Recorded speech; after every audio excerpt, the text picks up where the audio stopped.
Hello students, नमस्कार। स्वागत है आपका आपके अपने चैनल सक्सेस कर पर। साथियों, कैसे हैं आप सब लोग? उम्मीद है आप सब लोग अच्छे हैं, स्वस्थ हैं और अपनी तैयारी को एकदम बेहतर तरीके से कर रहे हैं। आप सबको पता है कि आज हमारी इंडियन पॉलिटी की दूसरी क्लास है। इस पॉलिटी क्लास में हम किसके बारे में पढ़ेंगे? तो नंबर एक देखेंगे हम फंडामेंटल राइट्स, मूल अधिकार के बारे में जानेंगे। दूसरा हम जानेंगे राज्य के नीति निर्देशक सिद्धांत या फिर DPSP, directive principle state policy के बारे में जानेंगे कि राज्य की नीति निर्देशक तत्व कौन कौन से इनके मोस्ट इंपोर्टेंट आर्टिकल है। तीसरा हम जानेंगे प्रेसिडेंट के बारे में। चौथा जानेंगे हम वाइस प्रेसिडेंट के बारे में। और पांचवा जानेंगे हम पार्लियामेंट के बारे में। तो इनके जो मोस्ट इंपोर्टेंट जो आर्टिकल हैं, जैसे प्रेसिडेंट के आपसे हर बार आर्टिकल्स पूछे जाते हैं, वाइस प्रेसिडेंट से आर्टिकल्स पूछे जाते हैं, पार्लियामेंट से जो इम्पोर्टेंट आर्टिकल हैं वो सारे पूछे जाते हैं। तो मैंने इस वीडियो में इनसे इम्पोर्टेंट जितने भी आर्टिकल्स हैं वो सभी इस वीडियो में कवर करे हैं।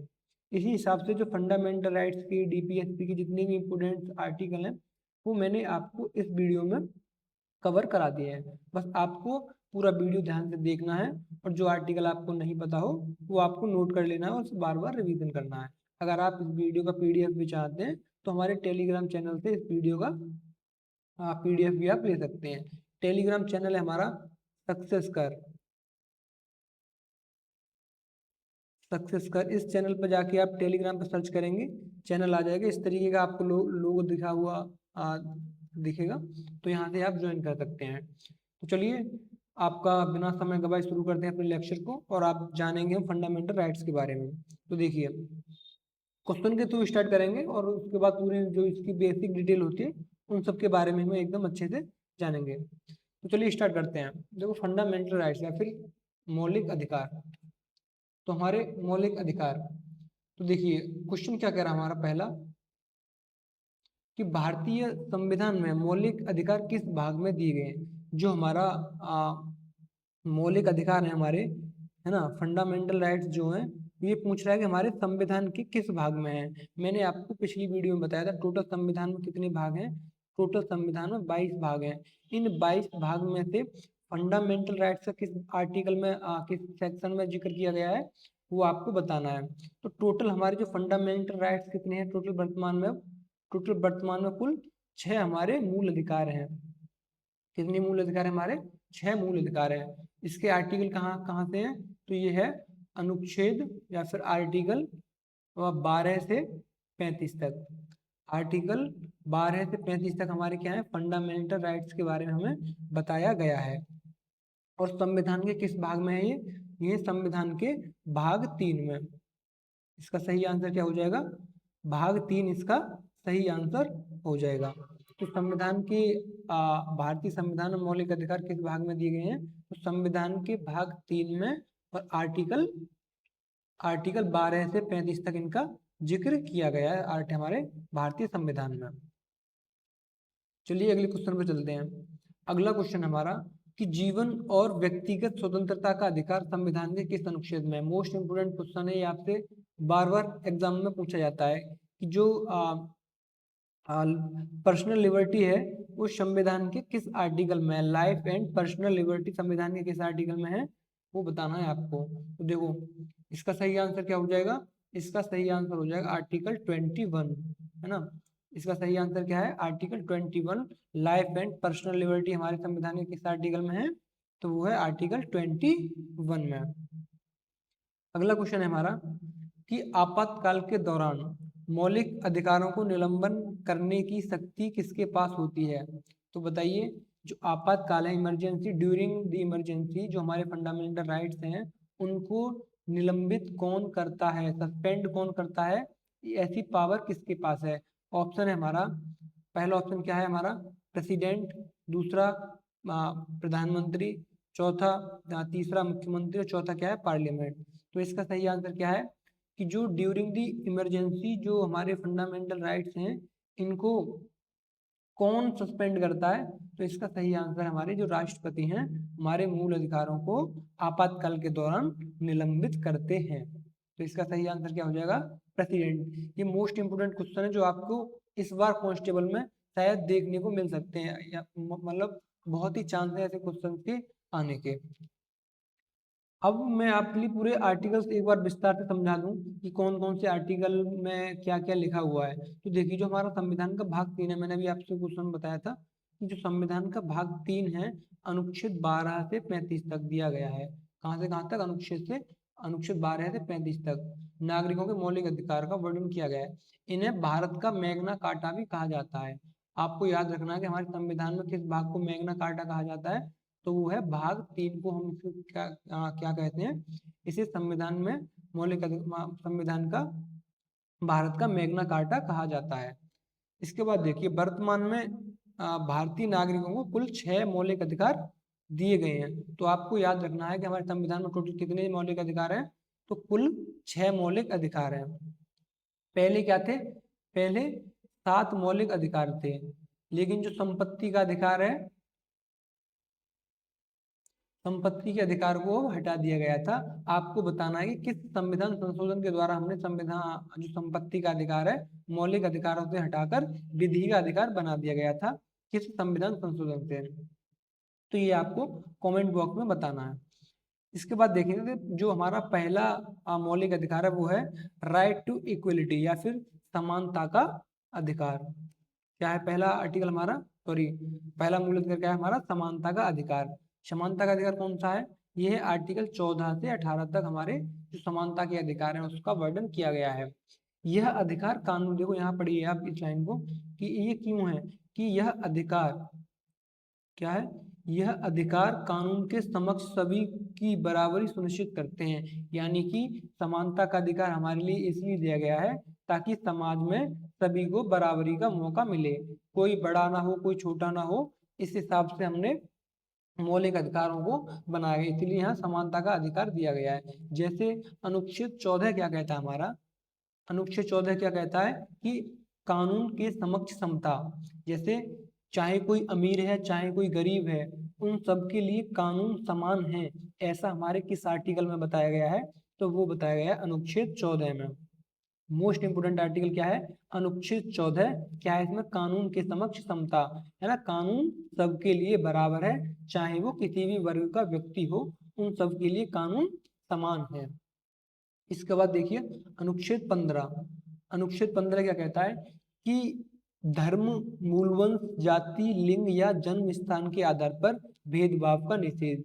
यानी कि ये कहता है अनुच्छेद 15 कि जो हमारा स्टेट है, स्टेट यानी कि उत्तर प्रदेश, मध्य प्रदेश, ये स्टेट नहीं, यानी कि स्टेट यहाँ पूरे इंडिया को कहा गया है। यानी कि जो हमारा भारत है, जो इंडिया है, इंडिया इज द स्टेट। ठीक है, आगे बताऊंगा जब मैं आपको बेसिक से पढ़ाऊंगा भाई कि इंडिया क्यों स्टेट कहा जाता है, स्टेट के लिए क्या क्या जरूरी होता है, कौन कौन सी चीजें जरूरी होती है जिससे स्टेट का फॉर्मेशन होता है। तो यहाँ ये अनुच्छेद कहता है कोई भी स्टेट धर्म, मूलवंश, जाति, लिंग या जन्म स्थान के आधार पर किसी के साथ कोई भेदभाव नहीं करेगा। चाहे किसी का धर्म कुछ हो, चाहे किसी का मूलवंश हो, जाति, लिंग या किसी के जन्म स्थान के आधार पर किसी भी चीज में स्टेट भेदभाव नहीं करेगा। किस आर्टिकल में बताया गया है? हमारे संविधान के अनुच्छेद 15 में। इसके बाद आता है हमारा आर्टिकल 16। आर्टिकल 16 क्या कहता है कि लोक नियोजन में अवसर की समानता। जो गवर्नमेंट गवर्नमेंट जो मंत्रालय हैं, गवर्नमेंट की जो भी संस्थाएं हैं, उन सब में नियोजन की जो सरकारी नौकरियां हैं उनमें अवसर की समानता, सबके लिए समान अवसर दिए गए हैं यहाँ पर अनुच्छेद 16 में। तो आपको याद रखना है कि लोक नियोजन में अवसर की समानता हमारे किस आर्टिकल में है? तो वो है हमारे अनुच्छेद 16 में। इसके बाद देखिए अनुच्छेद 17। अनुच्छेद 17 क्या कहता है? अस्पृश्यता का अंत या फिर छुआछूत का अंत। यानी कि कोई भी व्यक्ति किसी की धर्म, जाति के आधार पर छुआछूत नहीं करेगा कि ये इस जाति का है, ये इस धर्म का है, तो इस तरीके से कोई छुआछात नहीं होगा किसी के साथ भी, है ना। तो ये आर्टिकल हमारा कौन सा बताता है? तो ये बताता है आर्टिकल हमारा 17। इसके बाद आता है हमारा आर्टिकल 18। आर्टिकल 18 क्या कहता है? उपाधियों का अंत।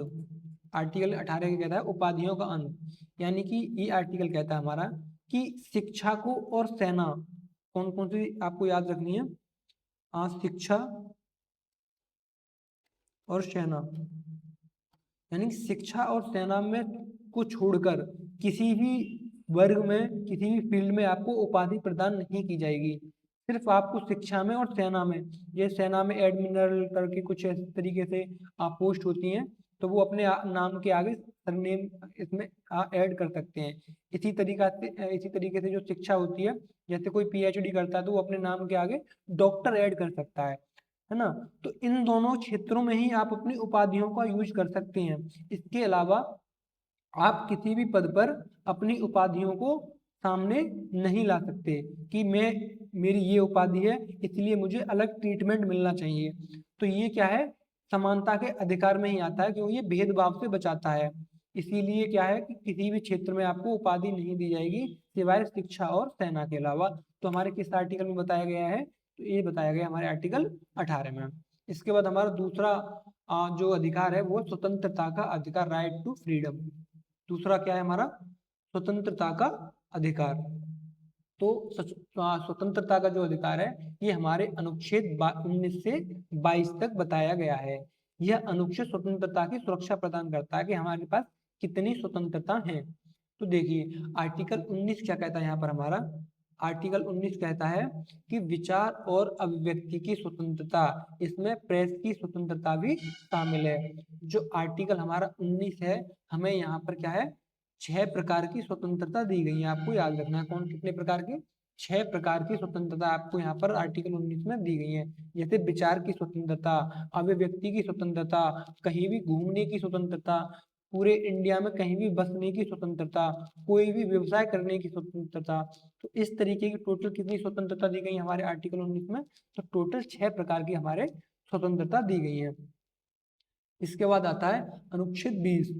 अनुच्छेद 20 क्या कहता है हमारा, कि अपराधों के लिए दोष सिद्धि से संरक्षण। अगर कोई भी अपराध करता है तो ऐसे ही नहीं, मतलब वो अपने क्या है, दोष सिद्धि से संरक्षण प्राप्त करता है। अनुच्छेद 21, अभी आपने क्वेश्चन भी पूछा था कि जो हमारे व्यक्तिगत जीवन की स्वतंत्रता है वो किस अनुच्छेद में है, तो वो अनुच्छेद 21 में या फिर 21 में हमारे जीवन और व्यक्तिगत स्वतंत्रता का संरक्षण प्रदान किया गया है। इसके बाद आता है 21A, अनुच्छेद 21A। इसमें क्या है कि 6 से 14 वर्ष तक के बच्चों के लिए, 6 से 14 वर्ष तक के बच्चों के लिए शिक्षा का अधिकार, यानी कि जो 6 से 14 वर्ष के बच्चे होंगे उनके लिए निःशुल्क शिक्षा, उन सभी बच्चों के लिए निःशुल्क शिक्षा का प्रावधान किया गया कि सर अनुच्छेद में आर्टिकल 21A में 6 से 14 वर्ष के बच्चों के लिए अनिवार्य शिक्षा और निःशुल्क शिक्षा। इसके बाद आता है अनुच्छेद 22। अनुच्छेद 22 क्या कहता है, कुछ दशाओं में गिरफ्तारी और निरोध से संरक्षण, यानी कि आपको ऐसे ही नहीं कि कोई आके गिरफ्तार कर ले, आपको गिरफ्तारी का कारण जानने का अधिकार है। आपको अपनी गिरफ्तारी कारण जानने का अधिकार है, और 24 आवर के अंदर आपको मजिस्ट्रेट के सामने हाजिर होने का अधिकार है ना।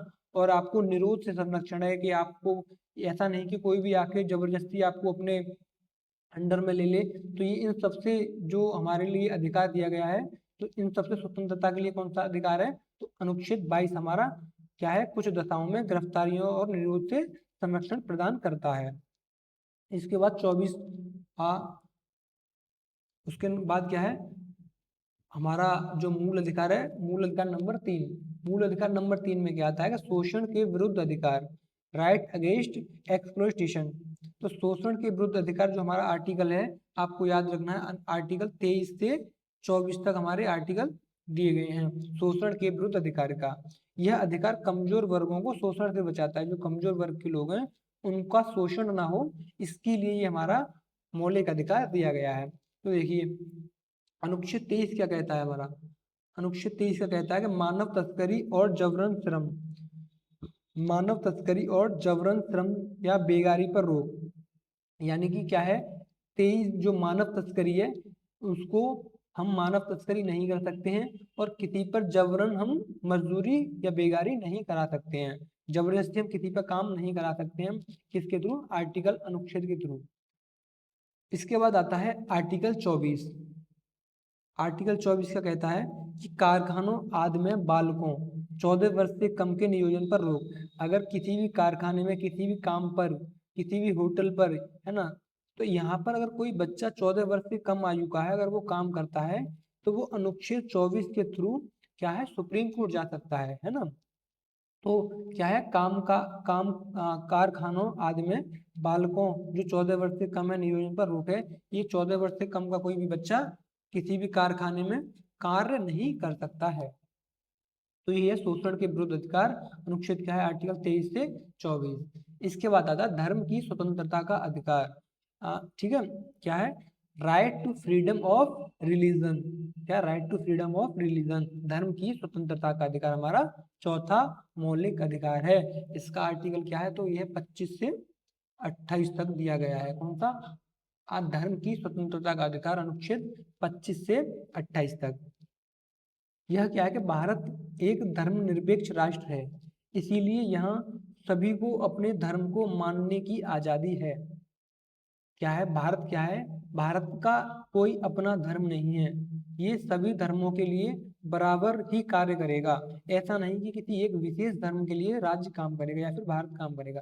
भारत का कोई भी धर्म नहीं है, अपने अपने धर्म को मानने की हर व्यक्ति को आजादी है, चाहे वो किसी भी धर्म को माने।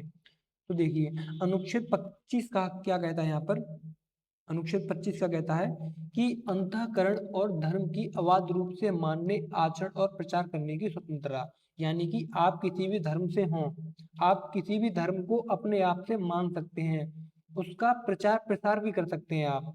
ठीक है, तो आर्टिकल 25 कहता है आप स्वतंत्र हैं अपने धर्म को, आप किसी भी धर्म को अपने रूप से मान सकते हैं और इसका आचरण प्रसार भी आप कर सकते हैं। इसके बारे में भी, अपने धर्म के बारे में आप लोगों को बता सकते हैं और आप अपने धर्म में लोगों को जोड़ सकते हैं। ये हमारा क्या है, अनुच्छेद 25 कहता है। इसके बाद आता है अनुच्छेद 26, धार्मिक कार्यों में प्रबंध की स्वतंत्रता। जो धार्मिक कार्य होते हैं उनमें क्या है, प्रबंधन, जो मैनेजमेंट का कार्य होता है उनमें स्वतंत्रता है। जैसे मंदिर में जो आप पंडित होते हैं, पुजारी होते हैं, मस्जिद में जो मौलवी वगैरह होते हैं, तो उन सब में अपने जो मैनेजमेंट के लिए उनकी खुद की स्वतंत्रता है कि आप उनको किस तरीके से आप मैनेजमेंट करते हैं, आप किसको आप वहां पर रखना चाहते हैं, तो ये आपकी खुद की स्वतंत्रता है।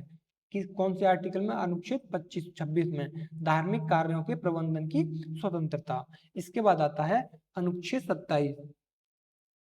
अनुच्छेद 27 क्या कहता है, किसी विशिष्ट धर्म की अभिवृद्धि के लिए करों के भुगतान के बारे में स्वतंत्रता।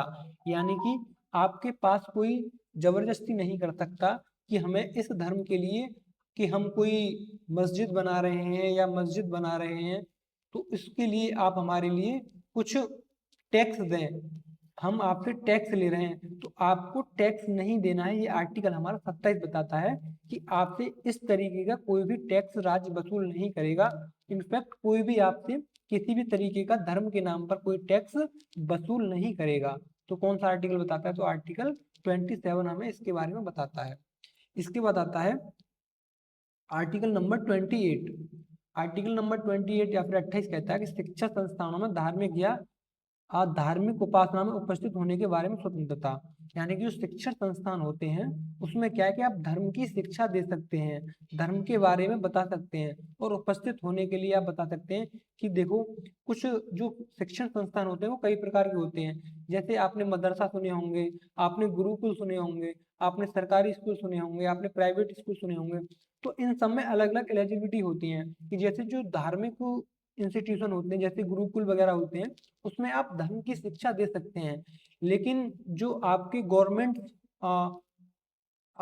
कॉलेजेस स्कूल होते हैं उसमें आप धर्म की शिक्षा नहीं दे सकते हैं, है ना। तो कुछ संस्थान में आप धर्म की शिक्षा दे सकते हैं, कुछ शिक्षण संस्थानों में आप धर्म की शिक्षा नहीं दे सकते। तो इसके बारे में हमें कहाँ से स्वतंत्रता मिलती है, तो अनुच्छेद 28 में हमें इस बारे में पता चलता है। इसके बाद देखिए जो हमारा 5वां अनुच्छेद है, 5वां जो हमारा मौलिक आधार वो है सांस्कृतिक और शिक्षा संबंधित अधिकार। जो हमारे कल्चरल एंड एजुकेशनल राइट्स हैं वो है हमारे आर्टिकल 29 से 30 तक। आर्टिकल 29 से 30 तक कौन कौन से हैं, सांस्कृतिक एवं शिक्षा संबंधित अधिकार। यह अल्पसंख्यकों के हित की रक्षा के लिए बनाए गए हमारे जो अल्पसंख्यक लोग हैं उनके हितों की रक्षा के लिए हमने भी अपने संविधान में मौलिक अधिकारों का वर्णन किया है। तो वो है अनुच्छेद 29 और अनुच्छेद 30, अनुच्छेद 29 और अनुच्छेद 30। यह हमारा अनुच्छेद 29 का कहता है कि अल्पसंख्यकों के हितों का संरक्षण, जैसे जो अल्पसंख्यक लोग होते हैं उन्हें अपनी भाषा का संरक्षण करने का अधिकार है, उन्हें अपनी संस्कृति का संरक्षण करने का अधिकार है कि वो किसी भी संस्कृति को प्रयोग करते हो, किसी भी लिपि का प्रयोग करते हो या किसी भी लैंग्वेज का प्रयोग करते हो, तो वो उनके लिए फुल फ्रीडम है कि आप अपनी भाषा का संरक्षण करिए, आप अपनी भाषा को बचाइए, आपकी जो संस्कृति है उसको बचाइए आप। तो आपके लिए जो अल्पसंख्यक लोग हैं तो आप भाषा, लिपि, संस्कृति को आप अपनी को प्रोटेक्ट कर सकते हैं, आप बचा सकते हैं। ये आपका क्या है, फंडामेंटल राइट्स है अनुच्छेद आर्टिकल 29 के थ्रू। इसके बाद देखिए अनुच्छेद 30 क्या कहता है कि शिक्षा संस्थानों की स्थापना और प्रशासन करने का अल्पसंख्यकों वर्गों का अधिकार, यानी कि जो अल्पसंख्यक वर्ग हैं वो अपना शिक्षा संस्थान क्या है स्थापना कर सकते हैं और प्रशासन के लिए अल्पसंख्यक वर्गों का अधिकार, यानी कि जो अल्पसंख्यक लोग हैं वो अपना क्या है इंस्टीट्यूशन बना सकते हैं, अपनी एजुकेशन के लिए शिक्षण संस्थान खोल सकते हैं, वो पूरा एडमिनिस्ट्रेशन बना सकते हैं अपने हितों की रक्षा करने के लिए। तो ये क्या है, शिक्षण संस्थानों की स्थापना कर सकते हैं अनुच्छेद 30 के द्वारा। इसके बाद जो हमारा छठा मौलिक अधिकार है वो है हमारा संवैधानिक उपचारों का अधिकार, अनुच्छेद 32। संवैधानिक उपचारों का अधिकार अनुच्छेद 32। तो यहाँ अनुच्छेद 32 क्या कहता है, जैसे कि जो हमारे 5 मौलिक अधिकार हैं, 5 मौलिक अधिकार कौन कौन से हैं अभी मैंने बताया आपको, जैसे समानता का अधिकार, स्वतंत्रता का अधिकार, शोषण के विरुद्ध अधिकार, धर्म की स्वतंत्रता का अधिकार, सांस्कृतिक और शिक्षा का अधिकार।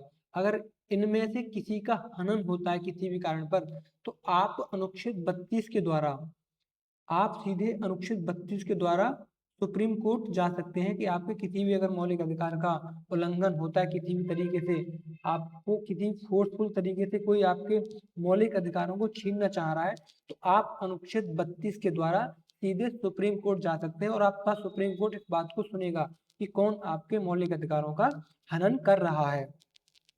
तो डॉक्टर बी.आर. अम्बेडकर ने इस अधिकार को संविधान की हृदय और आत्मा कहा है। जो डॉक्टर बी.आर. अम्बेडकर हैं, कई बार क्वेश्चन में पूछा जाता है कि जो संवैधानिक उपचारों के अधिकार को बी.आर. अम्बेडकर के द्वारा क्या कहा गया है, तो उन्होंने क्या कहा है, इसको संवैधानिक उपचारों के अधिकार को अनुच्छेद 32 को कहा है संविधान की हृदय और आत्मा है। कौन सा अनुच्छेद, अनुच्छेद 32। इसके बाद यदि किसी नागरिक के मौलिक अधिकारों का हनन होता है तो यह सीधे सर्वोच्च न्यायालय जा सकते हैं। क्या है, सीधे क्या है, सर्वोच्च न्यायालय जा सकते हैं अगर किसी के भी मौलिक अधिकारों के 5 मौलिक अधिकारों में से किसी का किसी भी आर्टिकल का अगर किसी भी जो आर्टिकल है किसी का भी अगर दुरुपयोग होता है या आपको किसी को कोई दबाव बनाता है आपको, तो अनुच्छेद 32 के द्वारा आप सीधे सुप्रीम कोर्ट जा सकते हैं। तो ये थे आपके फंडामेंटल राइट्स या फिर मौलिक अधिकार। तो टोटल आपके 6 मौलिक अधिकार हैं, समानता का अधिकार, स्वतंत्रता का अधिकार, शोषण के विरुद्ध अधिकार, ठीक है, धर्म की स्वतंत्रता का अधिकार, सांस्कृतिक शिक्षा का अधिकार और संवैधानिक उपचारों का अधिकार। टोटल 6 मौलिक अधिकार हैं। तो आपको इसके आर्टिकल याद रखने हैं, एक एक आर्टिकल जो मैंने करा है आप एक बार वीडियो को फिर से रिकॉल करके देख लेना तो आपको सारे आर्टिकल एकदम अच्छे से याद हो जाएंगे। इसके बाद बात करते हैं हम डीपीएसपी के बारे में, जो राज्य के नीति निर्देशक तत्व हैं उनके बारे में जानेंगे। डायरेक्टिव प्रिंसिपल स्टेट पॉलिसी, तो जो अभी तक फंडामेंटल राइट्स पढ़ रहे थे इसमें क्या था कि हम सुप्रीम कोर्ट जा सकते हैं अगर हमारे किसी भी आर्टिकल का हनन होता है, अगर कोई हमारे मौलिक अधिकारों को छीनना चाहता है तो हम सीधे सीधे सुप्रीम कोर्ट जा सकते हैं। अगर किसी भी तरीके से हमारा मौलिक अधिकारों में कोई भी दिक्कत आती है तो हम सीधे सुप्रीम कोर्ट जा सकते हैं। लेकिन यहाँ पर जो हमारे directive principle state policy DPSP है तो इनके लिए हम क्या है सीधा सुप्रीम कोर्ट नहीं जा सकते, है ना। तो ये किसी भी कोर्ट में लागू नहीं किए जा सकते कि हमारे इस आर्टिकल का हनन हो रहा है तो हम इसके द्वारा सुप्रीम कोर्ट जा सकते हैं और सुप्रीम कोर्ट हमारे लिए कुछ करेगा, तो इसके लिए हम सुप्रीम कोर्ट में नहीं जा सकते हैं। लेकिन फंडामेंटल राइट्स का अगर हनन होता है तो हम सीधे क्या है सुप्रीम कोर्ट जा सकते हैं। तो चलिए देखते हैं डायरेक्टिव प्रिंसिपल स्टेट पॉलिसी के बारे में, राज्य के नीति निर्देशक तत्व के बारे में। तो सबसे पहले जानिए कि जो डीपीएसपी हमारे इनको हमने 3 भागों में डिवाइड किया कर रखा है। आपसे कई बार प्रश्न पूछा जाता है कि जो हमारे राज्य के नीति निर्देशक तत्व हैं इसको कितने भागों में डिवाइड किया गया है। टोटल इसके 3 भागों में हमने डिवाइड किया गया है। नंबर 1 समाजवादी सिद्धांत, नंबर 2 गांधीवादी सिद्धांत, नंबर 3 उदारवादी सिद्धांत। इसमें कुछ कुछ आर्टिकल हैं। कई बार पीसीएस के एग्जाम में पूछा जाता है कि कौन सा समाजवादी का आर्टिकल है, कौन सा गांधीवादी का आर्टिकल है, कौन सा उदार बौद्धिक सिद्धांत वाला है। तो इसमें से आर्टिकल भी आपको पता होना चाहिए, कौन कौन से आर्टिकल किस किस उसमें सेक्शन में आते हैं। जैसे मैं समाजवादी की बात करता हूँ, तो यहाँ पर हमको आर्टिकल देखने को आर्टिकल 38, 39 ए, 41, 42, 43, 43 ए, 47, टोटल कुल मिला के 38, 39, 39 से 41, 42, 43, 43 और 47 आर्टिकल हमारे समाजवादी सिद्धांतों के अंतर्गत आते हैं। दूसरा क्या हमारा गांधीवादी सिद्धांत। गांधीवादी सिद्धांत में हमारा article 40, article 43, article 46, article 47, article 48। उदारवादी सिद्धांत में हमारा आर्टिकल 44, आर्टिकल 45, 48 ए, 49, 50 और 51, ये आर्टिकल हमारे किसमें आते हैं, उदार बौद्धिक सिद्धांत में हमारे ये आर्टिकल आते हैं। तो चलिए पहला क्वेश्चन क्या कह रहा हमारा कि राज्य की नीति निर्देशक तत्व संविधान के किस भाग में वर्णित किए गए हैं। देखो जो अभी हमने फंडामेंटल राइट्स पढ़े थे, तो वो संविधान के किस भाग में थे, संविधान के तीसरे भाग में थे। अब ये क्या है, डीपीएसपी। डीपीएसपी हमारे संविधान के किस भाग में है, तो संविधान के भाग 4 में है, हमारे डीपीएसपी के बारे में जिक्र किया गया है। तो इसका सही आंसर क्या हो जाएगा, सी आंसर इसका सही हो जाएगा। हमारे भाग 4 में क्या है, राज्य के नीति निर्देशक तत्व। इसके आर्टिकल कहाँ से कहाँ तक है, तो हमारा 36 से 51 तक। 36 से 51 तक हमारे कितने आर्टिकल हैं, 36 से 51 तक हमारे डीपीएसपी के लिए आर्टिकल अलॉट किए गए हैं। तो पहला क्वेश्चन आपको एकदम समझ में आ गया होगा, डीपीएसपी के बारे में एकदम समझ में आ गया कि ये हमारे न्यायालय में परिवर्तन नहीं किए जा सकते, इनको इनकी बेसिस पर हम सीधा सुप्रीम कोर्ट नहीं जा सकते, ना ही सुप्रीम कोर्ट इनको लागू करवाया जा सकता है। तो टोटल 3 भाग में डिवाइड है, 36 से 51 तक आर्टिकल है इसके, और संविधान के भाग 4 में इनका वर्णन किया गया है। ठीक है, अगला क्वेश्चन देखते हैं। अगला क्वेश्चन है हमारा समान कार्य के लिए समान वेतन किस अनुच्छेद में वर्णित किया गया है। यानी कि समान कार्य के लिए समान वेतन हमारे संविधान के किस भाग में, संविधान के किस अनुच्छेद में वर्णन किया गया है कि जो महिला हैं, फीमेल हैं और मेल हैं, उनके लिए समान कार्य के लिए समान वेतन हो। यानी कि एक पुरुष अगर कोई काम कर रहा है और वही काम एक महिला कर रही है, तो उनके लिए समान कार्य के लिए समान वेतन ऐसा होना चाहिए, है ना। अगर ऐसा नहीं होता है तो आप सुप्रीम कोर्ट नहीं जा सकते हैं। आपको याद रखना है कि आप अगर ऐसा नहीं हो रहा है, कहीं आपको ऐसा देखने को मिलता है कि अगर काम सेम है लेकिन फीमेल को कम पैसा मिल रहा है और मेल को ज्यादा पैसा मिल रहा है, तो इसके बेसिस पर आप सुप्रीम कोर्ट नहीं जा सकते हैं। तो ऐसा कौन सा आर्टिकल है, आर्टिकल 39, आर्टिकल 39D। ठीक है, आर्टिकल 39D क्या कहता है हमारा, कि समान कार्य के लिए समान वेतन के बारे में हमारा प्रावधान करता है अनुच्छेद 39D। इसके बाद देखिए कि राज्य के नीति निर्देशक तत्व किस देश के संविधान से लिए गए हैं। मोस्ट इंपोर्टेंट आपसे हर बार पूछे जाने वाला क्वेश्चन है कि जो हमारे डीपीएसपी हैं, हमारे डीपीएसपी हमने किस देश से अपनाया है, हमने इनको जो नीति निर्देशक तत्व हमारे हमने किस देश से लिए हैं।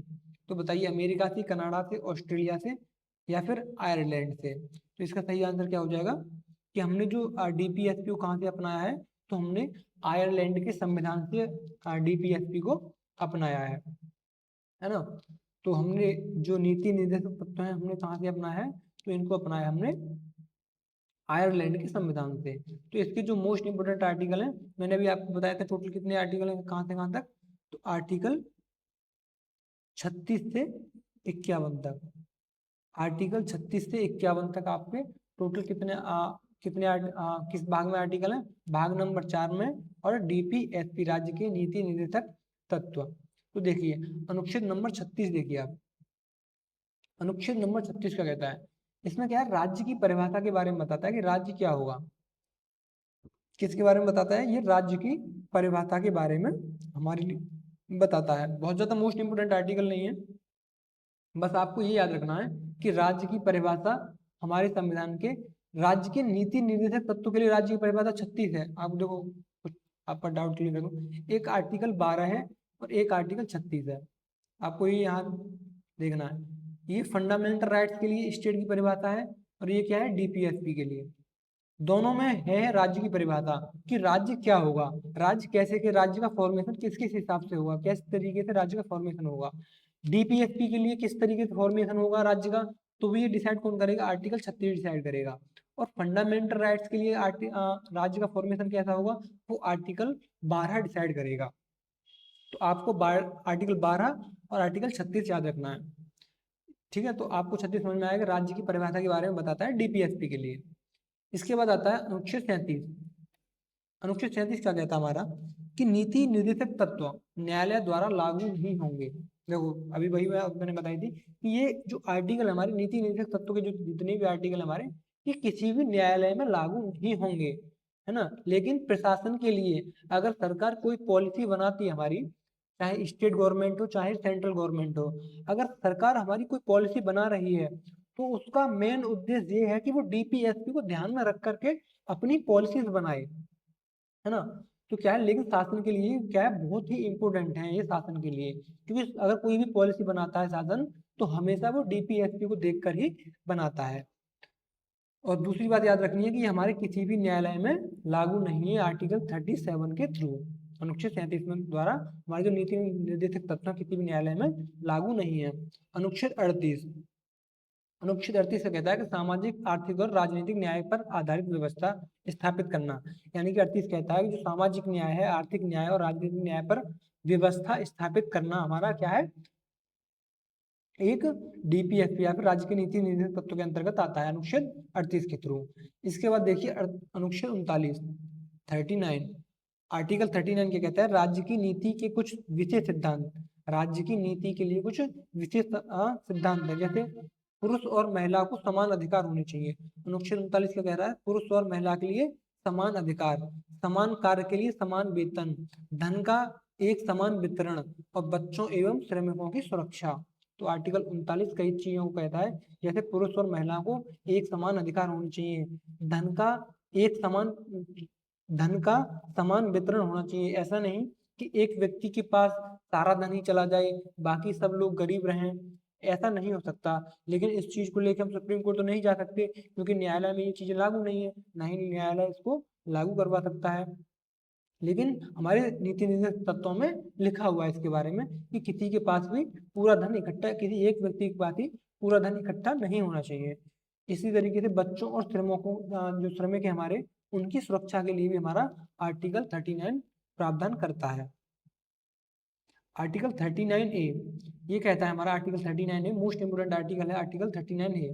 देखो जो आर्टिकल ऐड हुए हैं बाद में, तो उनके आगे ABC इस तरीके से लगा होता है, तो आपको ये समझ लेना है कि ये आर्टिकल हमारे संविधान में, मूल संविधान बेसिक जो कॉन्स्टिट्यूशन था उसमें नहीं था, इसको हमने बाद में ऐड किया होगा। तो इसी तरीके से ये कॉन्स्टिट्यूशन मतलब जो हमारा आर्टिकल है, इसको भी हमने बाद में ऐड किया गया था।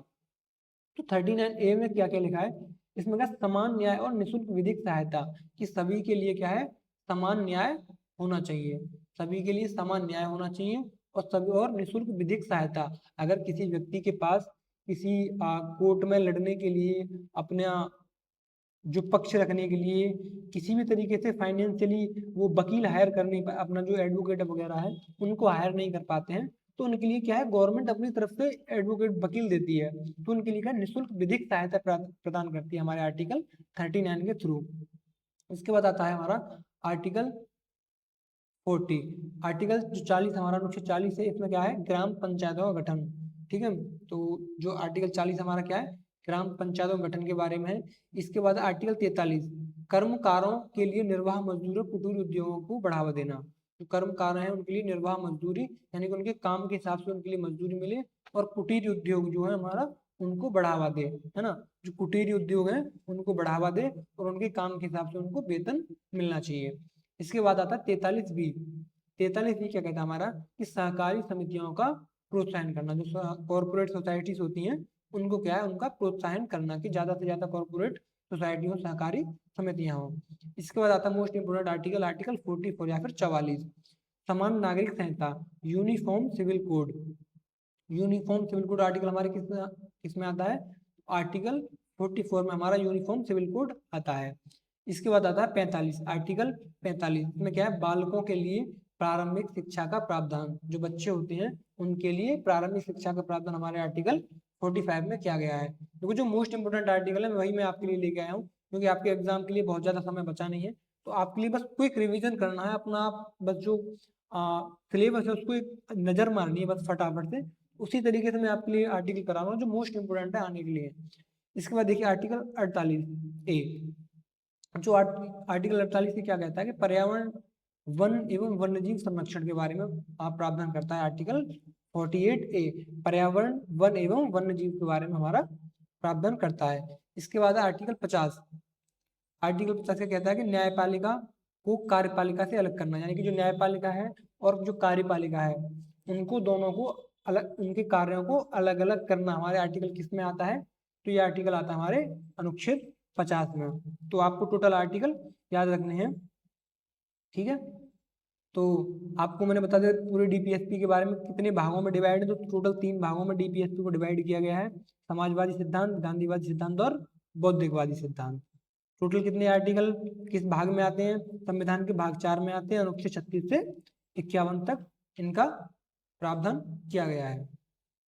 तो ये भी आर्टिकल अगर आप याद करना चाहें तो इस तरीके से भी आर्टिकल अपने याद रख सकते हैं कि समाजवादी में कौन कौन से आर्टिकल आते हैं, गांधीवादी में कौन कौन से आर्टिकल हैं और उदारवादी में कौन कौन से आर्टिकल हैं। इसके आगे देखते हैं, आपको टोटल आर्टिकल मैंने बता दिया कि आर्टिकल 36 में क्या था, आर्टिकल 12 में जो आर्टिकल 12 में फंडामेंटल राइट्स के लिए स्टेट की डेफिनेशन थी, आर्टिकल 36 में क्या है, डीपीएसपी के लिए स्टेट की डेफिनेशन थी, राज्य की परिभाषा। अब इसके बाद देखते हैं प्रेसिडेंट, जो प्रेसिडेंट से रिलेटेड मोस्ट इंपोर्टेंट आर्टिकल है वो आप एक बार जान लीजिए, क्योंकि हर एग्जाम में प्रेसिडेंट से रिलेटेड कोई ना कोई आर्टिकल आपसे हर बार पूछा जाता है। कांस्टेबल में तो हर बार आपसे यही क्वेश्चन पूछा जाता है कि जो प्रेसिडेंट से आर्टिकल 52 में क्या है, 53, 54, 55 इन सब में क्या क्या आता है। देखो आर्टिकल 52, आर्टिकल 52 देखिए आप, आर्टिकल 52 क्या कहता है कि भारत में एक राष्ट्रपति होगा, क्या है कि भारत का एक राष्ट्रपति होगा, किसके थ्रू, आर्टिकल 52 के द्वारा भारत का एक राष्ट्रपति होगा।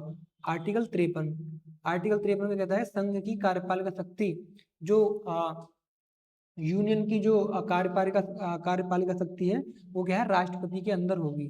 जो संघ की कार्यपालिका शक्ति है वो क्या है, राष्ट्रपति के अंदर निहित होगी। आर्टिकल 54, आर्टिकल 54 में कहता है कि राष्ट्रपति के निर्वाचन के बारे में बताता है कि आर्टिकल जो राष्ट्रपति का निर्वाचन है कैसे कैसे होगा। और बाकी आपको एकदम डिटेल से सारी चीजें पढ़नी है कि किस तरीके से आर्टिकल मतलब प्रेसिडेंट का जो निर्वाचन होता है किस तरीके से सेलेक्ट होता है, किस तरीके से वोटिंग होती है। ये सारी चीजें आपको जब मैं बेसिक से सारी चीजें पढ़ाऊंगा तब एकदम विस्तार से एक एक चीजें बताऊंगा कि आखिर प्रेसिडेंट का जो इलेक्शन कैसे होता है। ये सारी चीजें क्या कौन कौन से आर्टिकल में पूरी डीप नॉलेज आपको एकदम अच्छे से बताऊंगा। अभी तक देखिए आर्टिकल 55 देखिए, आर्टिकल 55 क्या कह रहा है कि राष्ट्रपति के चुनाव की रीति, कि आखिर किस तरीके से जो चुनाव होगा उसकी क्या रीति होगी, राष्ट्रपति के चुनाव की रीति के बारे में हमें बताया गया है। आर्टिकल 56 क्या कहता है हमारा, आर्टिकल 56 क्या कहता है कि राष्ट्रपति का जो कार्यकाल, राष्ट्रपति का कार्यकाल कितना होगा ये हमें कहाँ बताया गया है, आर्टिकल 56 में। इसके बाद पुनर्नियुक्ति, आर्टिकल 57, 57 का कहता है हमारा जो राष्ट्रपति हमारा उसका पुनः निर्वाचन के लिए पात्रता है। जैसे क्या है यूएसए में क्या है कि जो वहाँ का जो प्रेसिडेंट है राष्ट्रपति वो 2 बार ही बन सकता है मैक्सिमम, और इंडिया में क्या है कि वो हमारा जो प्रेसिडेंट है वो कितनी भी बार रीइलेक्ट हो सकता है। तो ये किस आर्टिकल में, आर्टिकल 57 में। आर्टिकल 58, आर्टिकल 58 क्या कह रहा है हमारा, राष्ट्रपति बनने की योग्यता, कि जो राष्ट्रपति कौन बन सकता है उसकी क्या क्या योग्यता है। तो राष्ट्रपति की योग्यता के बारे में हमारा आर्टिकल 58 बताता है। आर्टिकल 59, आर्टिकल 59 में कह रहा है कि राष्ट्रपति की पद की शर्तें, तो उनकी शर्तों के बारे में बताया गया है कि जो प्रेसिडेंट है हमारा उसकी क्या क्या शर्तें होंगी, कौन व्यक्ति जो है राष्ट्रपति बन सकता है, उनके लिए क्या क्या जरूरत है, क्या क्या शर्तें हैं उनको माननी पड़ेंगी। तो ये सब किस आर्टिकल में हमारा, आर्टिकल 59 में। इसके बाद आता है आर्टिकल 60, आर्टिकल 60 में कहता है कि राष्ट्रपति की शपथ या प्रतिज्ञान के बारे में, कि जो ओथ होती है राष्ट्रपति की शपथ को, जो राष्ट्रपति की शपथ है उसे कौन दिलाएगा, किस आर्टिकल के थ्रू प्रेसिडेंट शपथ लेता है। तो आपको याद रखना है आर्टिकल 60 के द्वारा 60 शपथ इस तरीके से आप याद रख सकते हैं, 60 शपथ। अनुच्छेद 60 में क्या है, शपथ किसकी, राष्ट्रपति की। 61 में क्या है, देखो 60 61 ये तो आपको याद होनी चाहिए, 60 और 61। 61 में क्या है कि राष्ट्रपति पर महाभियोग चलाने की प्रक्रिया, कि जो हमारा राष्ट्रपति उसे इम्पीचमेंट लाया जा सकता है, किसी महाभियोग प्रक्रिया के द्वारा भी हम अपने प्रेसिडेंट को हटा सकते हैं उसके पद से। तो ये किस आर्टिकल में, हमारे आर्टिकल 61 में हमें बताया गया है राष्ट्रपति के महाभियोग के बारे में। तो जो भी इम्पोर्टेंट आर्टिकल थे राष्ट्रपति से रिलेटेड वो यही आर्टिकल है, मोस्ट इंपोर्टेंट आर्टिकल है। आपको सारे आर्टिकल चाहे आप किसी ट्रिक से याद करिए, है ना, चाहे किसी भी तरीके से इस वीडियो को बार बार देखिए ना, आर्टिकल्स को अपनी कॉपी पे बार बार नोट करिए, बार बार लिखिए, तो आपको ऑब्वियसली याद हो जाएंगे एकदम अच्छे से। तो बस आपको एकदम अच्छे से सारी चीजें याद कर लेनी है। आपसे जो भी प्रेसिडेंट से क्वेश्चन पूछा जाए किसी भी आर्टिकल से, तो वो इन्हीं आर्टिकल से हमेशा क्वेश्चन पूछा जाता है। इसके बाद देखिए कि हम उपराष्ट्रपति के बारे में भी कुछ जो आर्टिकल है इंपोर्टेंट उनको भी जान लेते हैं। जैसे आर्टिकल 61 तक तो हमने पढ़ लिया था। आर्टिकल 62 में क्या आता है कि जो भारत में एक उपराष्ट्रपति होगा। जैसे आर्टिकल 52 में क्या था कि भारत का एक राष्ट्रपति होगा। जैसे इधर देखिए आप, यहाँ लिखा हुआ है आर्टिकल 52। आर्टिकल 52 क्या है, भारत का एक राष्ट्रपति होगा। तो यहाँ है क्या 63, आर्टिकल 63 क्या कह रहा है कि भारत में एक उपराष्ट्रपति होगा। ठीक है, भारत में एक उपराष्ट्रपति होगा किसमें, आर्टिकल 63 के थ्रू। आर्टिकल 64 क्या कहता है हमारा, आर्टिकल 64 कहता है कि उपराष्ट्रपति राज्यसभा का पदेन सभापति होगा। जो उपराष्ट्रपति हमारा क्या है, उपराष्ट्रपति कहाँ बैठते हैं, तो वो बैठते हैं राज्यसभा में। आपको याद रखना है जो राष्ट्रपति होगा राज्यसभा का पदेन सभापति होगा। किस आर्टिकल के, आर्टिकल 64 के द्वारा। आर्टिकल 65 क्या कहता है हमारा, आर्टिकल 65 कहता है कि राष्ट्रपति के पद रिक्त होने पर उपराष्ट्रपति राष्ट्रपति के रूप में कार्य करेगा। देखो जो आर्टिकल 65 है, 65 आपको एकदम अच्छे से याद रखना है कि जो अगर किसी भी कंडीशन में राष्ट्रपति अपने पद पर नहीं है, तो जो हमारा उपराष्ट्रपति है वो राष्ट्रपति के रूप में कार्य करेगा। अगर मान लीजिए किसी भी कंडीशन में हमारा राष्ट्रपति नहीं है अपने पद पर, तो जो उपराष्ट्रपति हमारा वो राष्ट्रपति के रूप में कार्य करेगा। किस आर्टिकल के थ्रू, आर्टिकल 65 के द्वारा। इसके बाद है आर्टिकल 66 या फिर 66। आर्टिकल 66 का कहता है कि उपराष्ट्रपति का निर्वाचन, कि उपराष्ट्रपति का निर्वाचन कैसे होगा, है ना। जैसे 54 में क्या था, यहाँ राष्ट्रपति का निर्वाचन था, और 66 में क्या है, उपराष्ट्रपति का निर्वाचन। इसके बाद आर्टिकल 67 में क्या कहता है कि उपराष्ट्रपति का कार्यकाल, कि जो उपराष्ट्रपति हमारा उसका कार्यकाल कितना होगा। इसके बाद देखिए कि आर्टिकल 68 रिक्त पद को भरने के लिए चुनाव। अगर मान लो उपराष्ट्रपति का पद रिक्त है तो उसको भरने का चुनाव किस तरीके से होगा, तो वो आर्टिकल 68 में है। आर्टिकल 69 उपराष्ट्रपति की शपथ या प्रतिज्ञा। जो उपराष्ट्रपति हमारा वाइस प्रेसिडेंट है वो शपथ किस आर्टिकल के थ्रू लेगा, तो आर्टिकल 69 के थ्रू उपराष्ट्रपति हमारा शपथ लेता है। इसके बाद आर्टिकल 70 अन्य परिस्थितियों में राष्ट्रपति के कार्यों का निर्वहन। अगर किसी परिस्थिति में कोई परिस्थिति हो जाती है तो जो राष्ट्रपति कार्य हैं उनको कौन संभालेगा, उनका निर्वहन कौन करेगा, तो उनका निर्वहन हमारा वाइस प्रेसिडेंट करेगा। किसके थ्रू, आर्टिकल 70। आर्टिकल 71 का कहता है राष्ट्रपति और उपराष्ट्रपति के चुनाव संबंधित विवाद। अगर राष्ट्रपति की संबंधित या उपराष्ट्रपति संबंधित कोई भी विवाद होता है तो उसका निपटारा कैसे होगा, तो हमें कौन बताता है, आर्टिकल 71 के बारे में बताता है। तो टोटल आपने राष्ट्रपति की जो इम्पोर्टेंट आर्टिकल है वो भी समझ लिए हैं, और जो उपराष्ट्रपति के इम्पोर्टेंट आर्टिकल है वो भी आपने समझ लिए हैं। इसके बाद जानेंगे हम थोड़ा सा पार्लियामेंट के बारे में, क्योंकि हमने पहले सेक्शन में बताया था आपके लिए कि जो हम किसके बारे में आज जिक्र करेंगे, दूसरी क्लास जो थी हमारी, तो आज हम इनके बारे में जानते थे। मौलिक अधिकार हमने पढ़ लिए हैं, राज्य के नीति निर्देशक तत्वों के बारे में हमने जान लिया, राष्ट्रपति के बारे में जान लिया और उपराष्ट्रपति के बारे में जान लिया। इसके बाद देखते हैं हम पार्लियामेंट, कि पार्लियामेंट को हम क्या होती है पार्लियामेंट। तो देखो पार्लियामेंट बेसिकली 3 चीजों से मिलकर बनी होती है। जो हमारी संसद है ये क्या है, 3 चीजों से मिलकर बनी होती है।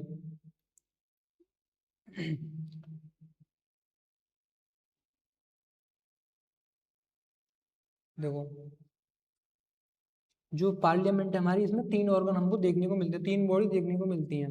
कौन कौन सी, पहला तो होती है हमारा प्रेसिडेंट या फिर राष्ट्रपति, दूसरा होता है लोकसभा, तीसरा होती है राज्यसभा।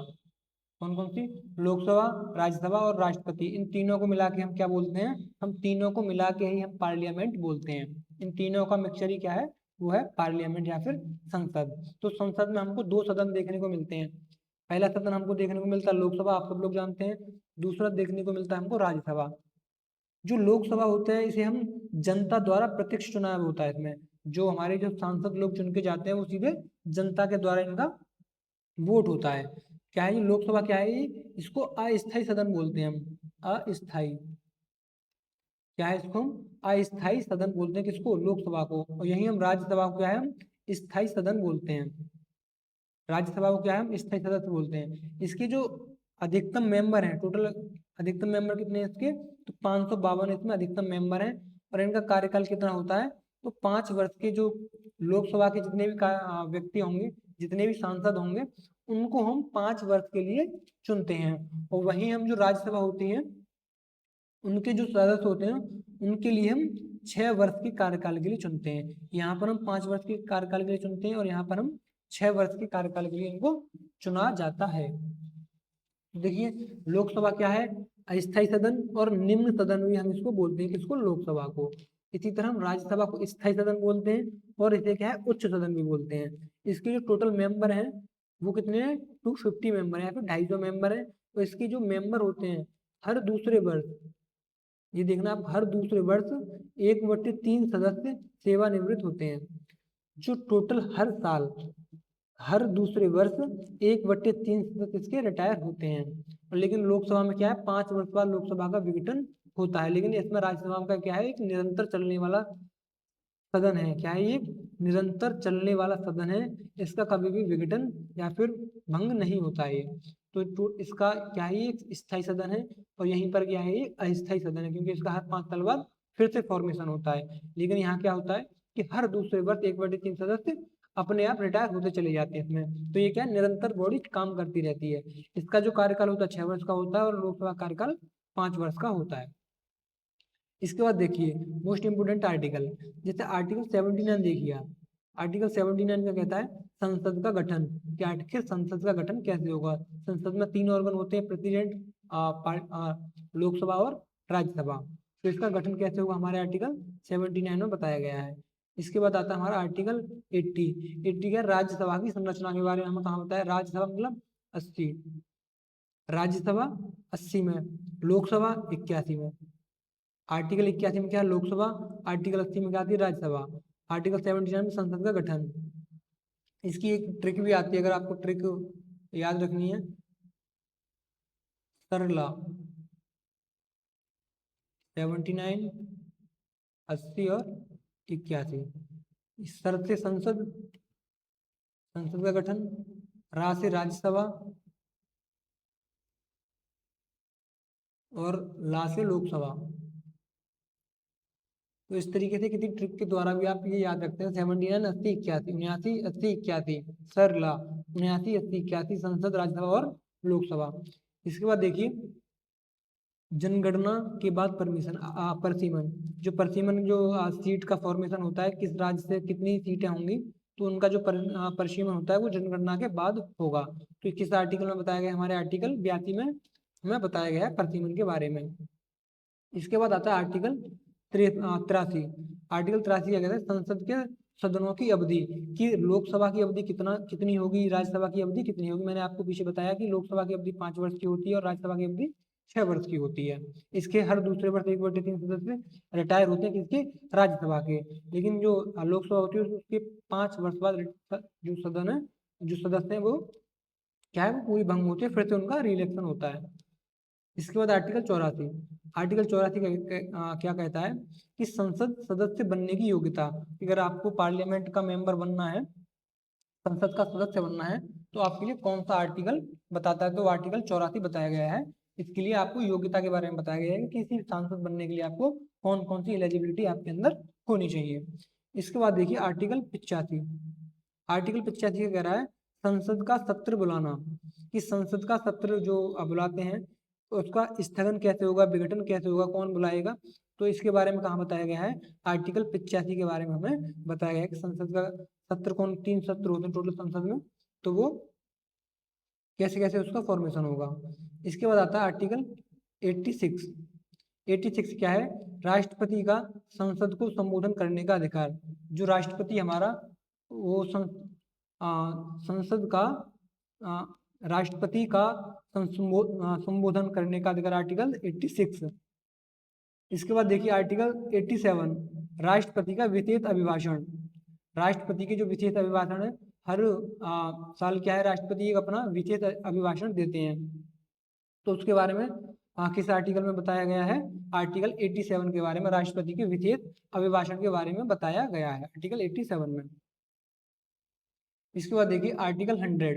आर्टिकल 100 क्या कहता है हमारा, कि कोरम के बारे में बताया गया है कि अगर पार्लियामेंट या संसद या राज्यसभा है तो उसके लिए कम से कम कितने मेंबर होने चाहिए, तब जाके कोई सदन अपना आगे कार्य करेगा, सदन चलेगा।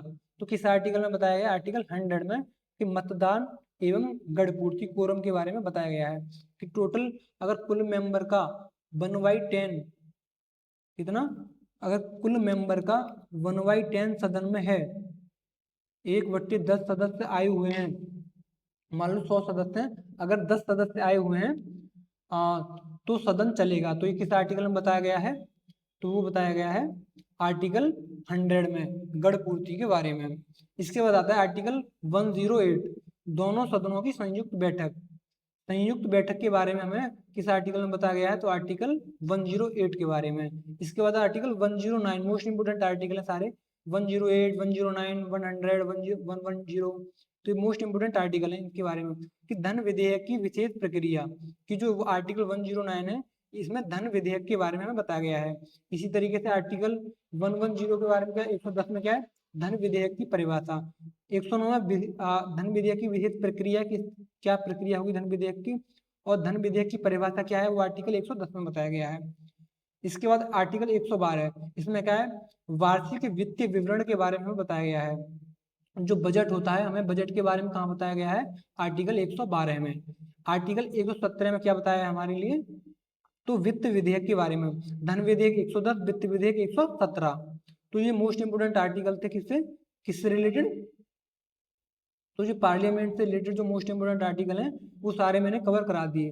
ठीक है, तो आप एक बार बस इनको फिर से रिकॉल कर लेना सारे आर्टिकल्स को। मोस्ट प्रोबेबल है कि आपको अपने एग्जाम में ये जरूर देखने को मिले, जो जितने भी आर्टिकल हैं जो मैंने कराए हैं, तो आपको एक बार इनको रिकॉल कर लेना। 100% श्योर है कि आपको अपने एग्जाम में कोई ना कोई आर्टिकल जरूर देखने को मिलेगा। तो बस इसी तरीके से आप अपनी तैयारी करते रहिए। अगर आपने पूरा वीडियो देखा तो बहुत बहुत धन्यवाद आपके लिए, आप एक सीरियस स्टूडेंट हैं और आप अपनी तैयारी को बहुत अच्छे से कर रहे हैं। बस आप अपना रिवीजन एकदम बेहतर तरीके से करते रहिए। बाकी मिलते हैं आपसे एक और अगले वीडियो में, जिसमें हम आपको कुछ मोस्ट इंपोर्टेंट जो पॉलिटी का सेक्शन है उसको कवर करा देंगे। इस हिसाब से हम अपनी पूरी पॉलिटी को एक अगले नेक्स्ट वीडियो में पूरा कवर करा देंगे। तो बस आप हमारे साथ जुड़े रहिए, आपके जो भी भाई बहन दोस्त हैं उनके साथ इस वीडियो को ज़्यादा से ज़्यादा शेयर करें, ताकि हमारे पास भी व्यूज मिलते रहे, हमें भी एक मोटिवेशन आता रहे और आपके लिए अच्छा अच्छा कंटेंट आपको लेके आते रहें। तो ठीक है, मिलते हैं आपसे अगले वीडियो में, जब तक के लिए आप खुश रहिए। धन्यवाद, थैंक यू।